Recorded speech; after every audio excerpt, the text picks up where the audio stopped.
We are ready to crush them, Herr General. Prometheus's information is amazingly accurate. The original ideas from Ruse came from the development studio, Eugen Systems, and they came up with this creative vision of being a general, and then they had some of the ideas. We choose World War II as a setting for a lot of reasons. The first one is that you have huge battles with impressive battlefields. Everyone knows about them, so it's very easy to get into it. All the unit types you find in a World War II game also are easy to understand. You know what a tank or airplane, what it's good for. The story had to wait for the level design of the game to be very advanced, and then we started writing the story with Jeff, our writer. I was brought onto the project actually after it had been running for even 2 or 3 years.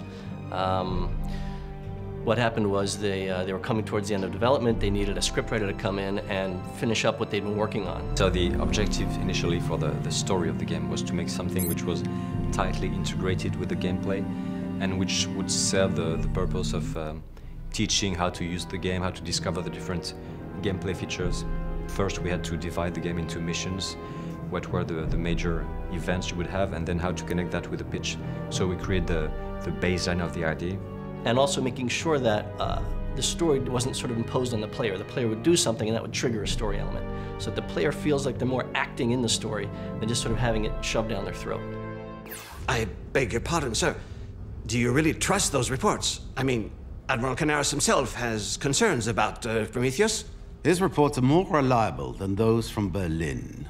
What really makes the game unique is this idea of bringing real elements of chess and poker into the gameplay. You're setting up a strategy here and trying to hide it, and while you're sending a fake attack over here. And in the meantime, you're trying to figure out what his troops are doing where and what he's building while you're trying to hide what you're doing. There's a spy infiltrating the generals, giving false information, and this is the whole story is about finding this spy. So we have this whole storyline that gets very involved, where the player is actually involved in what's happening in the battle, because when a deception or a ruse occurs on the battlefield, the player feels that, and he has to immediately react to it, and that becomes part of the storyline. And then we created characters to evolve in this story, what was their personality, and then finally we came up with a breakdown of what needed to be done in terms of cutscene. Well, if that's all... No, wait. Sheridan. We've received special orders from Berlin. What kind of special orders? You see really more and more a convergence between video games and movies. Actually, we worked with a team of directors who created a storyboard. They handled the cutscene much like a movie, actually. And what they did is they brought a very cinematic eye to the cutscenes, the idea of different camera movements and how you frame the shot. When we started to think about the technical solution for creating the cutscenes, what we realized was that we wanted to make a game about generals facing each other, perception, deception, and for that, the best solution seems to be facial and body mocap.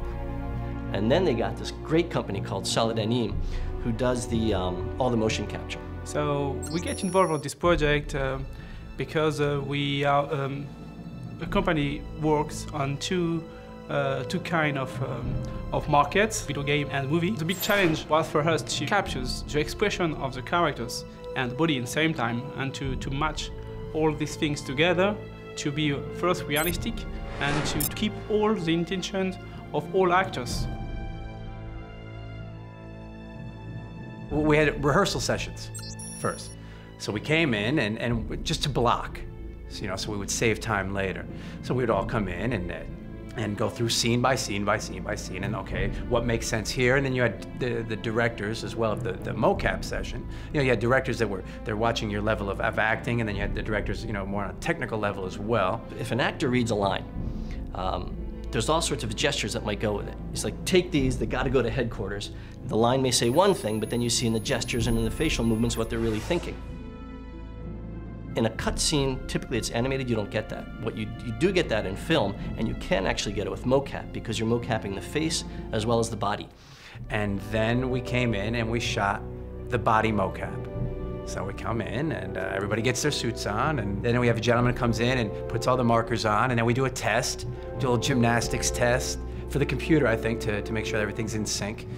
We want to have a really precise animation for body, so we set up the camera essentially to get the pretty small detail of each animations. Wearing the mocap suit. It's not always the most flattering piece of material. Yeah, imagine walking around in a scuba suit all day. After that, we use the same system to capture the facial and the voice together. Facial mocap had done that once before. And yeah, I think they put a series of maybe 40 markers on your face. Sometimes even small motions in the face or close-up shots can tell you much more than 5 lines of text. We built a special glasses with HD camera on the front. This camera can capture the pupils animations just to have more emotionals for each animations. I think it's really impressive what I, as a writer and a storyteller, can do in a game now. When you can get a couple of guys in a conference room to act out a scene, and then suddenly you can add the North African desert, and the burning tanks, and planes going overhead. These special effects, it's not only George Lucas that can do that. You know, now we can do that in our little game studio in Ubisoft. And that's a huge difference, I think. I think as the technology becomes more and more accessible, you're going to see a lot more games doing a lot better, more immersive storytelling using this kind of technology.